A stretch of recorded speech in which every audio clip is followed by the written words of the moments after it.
seeing it with Black Lives Matter with Anita. Like, you're already seeing that these people are ready, and like, you know, people are going behind Trump because he's going to say you're fired. People are going behind Bernie because he's saying you're hired. So I know that we're ready for it. People keep going, oh, like, well, what's going to happen? He can't change everything. No, but he's got, the energy is here to change it. But understand that not everybody's just organizing. Some people really do just want someone who's just going to take care of it, close the door, and they don't have to think about the details. Some people are just really happy that they get a chance to start being racist again. Because we've been really politically correct for a really long time, that the situation on the ground is not politically correct.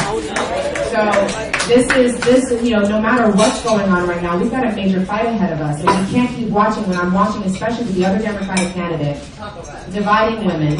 And I see, you know, but on the Republican side, a whole divisiveness as well going on. This is what keeps happening. Is every single time this election cycle goes on, the mass media makes this whole big show and entertainment thing about it.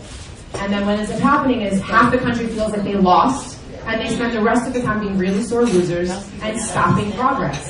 And that can't happen. We really need to be working together. So when women are talking about how do we get equal pay, that means that we're recognizing how different it is for all different women along that scale. And that we're talking about that because it's not as simple as just going 70 cents to the dollar.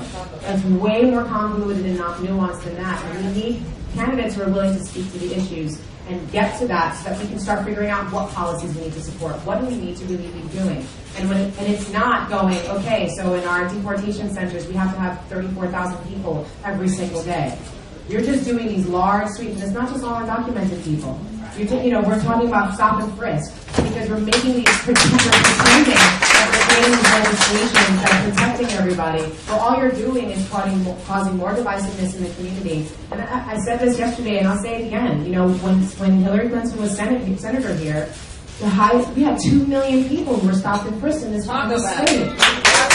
2 million. In 2006 alone was 506,000 people, and 90% of which, I didn't say a word, and 90% of which were innocent. Why? Because you can't tell someone's criminality by the color of their skin. We're seeing that with Islamophobia. We're seeing that with these mass deportations. These are people who came and flew in with visas, people who have green cards, married children, elderly people, people who are seeking asylum, and they don't have zero recourse to get any kind of, to sit before a judge, to be able to go against their deportation. There's a real pushback on anyone who wants to speak back. They're really dividing us in so many ways and making it about black, brown, Latino, this, and we need to stop that. We need to stop falling for their narrative and start recognizing that there are a lot of men who also want women to be able to have equal pay, because they're 2-family home households, and they need to take care of their kids. That paid family leave is important to men and women. That's the thing that we have to start making, and the whole he for she movement is understanding that we've got a lot of people to talk to.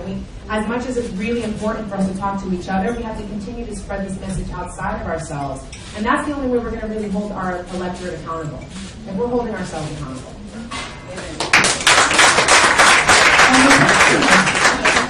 Women and violence. Women's Act stagnated for so long because they didn't want to include trans women and Native women.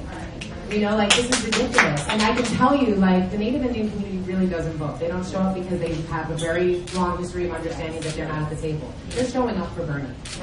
You have people like Nina Turner showing up for Bernie. And these are people that you're going, okay, this is the future of the party that we're going to be able to see, the Kamala Harris's and the Elizabeth Warrens and the Tulsi Gabbards, who are stepping down from the DNC because they're going, no, I have to be behind the person who's going to not hit the shiny red button when they go into office and take us to war again. Because that's really, ultimately, the only thing that the commander-in-chief can really just do.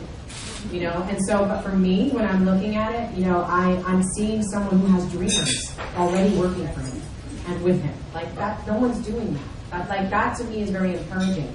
I can't say exactly who he's going to hire or what he's going to do, but the fact that he's talking to Native Indian issues, the fact that he's talking about dreamers, and he's going so far, when you look at people going, oh, let's stick to the issues, and, Hillary's saying that, and well, can you tell us what you're talking about expanding about the Affordable Care Act? Can you give us some more details about immigration? Because he's given us plenty. And he's talking about not only stopping these deportations and giving a pathway to citizenship for people, but also bringing back people who were unjustly deported so they can be reunited with their families. I don't hear anyone else talking about that. That's a really, really, really big deal. So can I just say, he's totally perfect, and I swear it's going to be the United Colors of Benetton, you know? It's just going to be like, you know, Rwanda, they're going to figure it out and get all women. I don't know. But I feel like the person who, even when he signed, because you know what? Yes, he did sign the crime bill.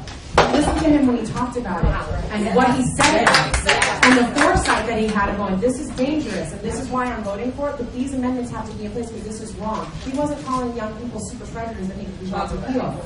Okay, he signed against the welfare reform bill, which she pushed for and said people on welfare were deadbeats. Okay, when she talked about undocumented people, she said illegals. Okay, she's on around on this. When he was walking with, you know, Martin Luther King, she was a Goldwater girl. Okay, so people want to say, apparently one of her favorite quotes is a Maya Angelou quote, you know, when someone shows you who they are the first time, believe them. So, okay, great, you're coming around on these issues and everyone's saying he should just drop out because he's pulled her over more to the left. Well, again, stop telling me that I need to vote for the follower. I want to vote for a leader who's talking about this bill and the Clean Water Act bill that is happening. And this is the climate of like Don't Ask, Don't Tell, and you know, the DOMA, you know, and all of a sudden there's this guy talking about homos in the military. And you see, Bernie, he doesn't have to do this. Going, I'm sorry, were you talking about the thousands of men and women or the homosexuals, or the thousands of them who are giving their lives? Are you insulting? This was not a climate that was okay to hear that in the 90s. Like, that was actually pushed back against completely. So for me, I just see someone, again, who is not perfect, but has a character and integrity that I have seen. I'm hard pushed, I'm hard pressed to see him ever talk inhumanely about anyone, ever. In a way that I'm seeing across with literally every other candidate. At some time or other, they have to say, I'm sorry. That's not okay for me. The commander-in-chief doesn't get to say I'm sorry, but there's that many lives on the line. It just doesn't work. Oops, I did it again. Doesn't work. My bad. Doesn't work. It just doesn't work. You know? So I feel like when Black Lives Matter activists show up and are yelling at his podium and he stands back, he tries to shake their hands. It's not like a perfect conversation. But he's not telling them, he's not kicking them out. You know, he's letting them have their chance to speak. This, to me, impresses me and gives me hope that we have someone who is already listening to young people and pushing them. He wouldn't be here if it wasn't for every young person and all the people who are giving their little bit of money to make it possible for him to be here. So like you said, he's accountable to us. The only reason he would ascend to the office is because of us. So I have to believe that we're going to have a lot more of a say with him than any other candidate that's running for office right now.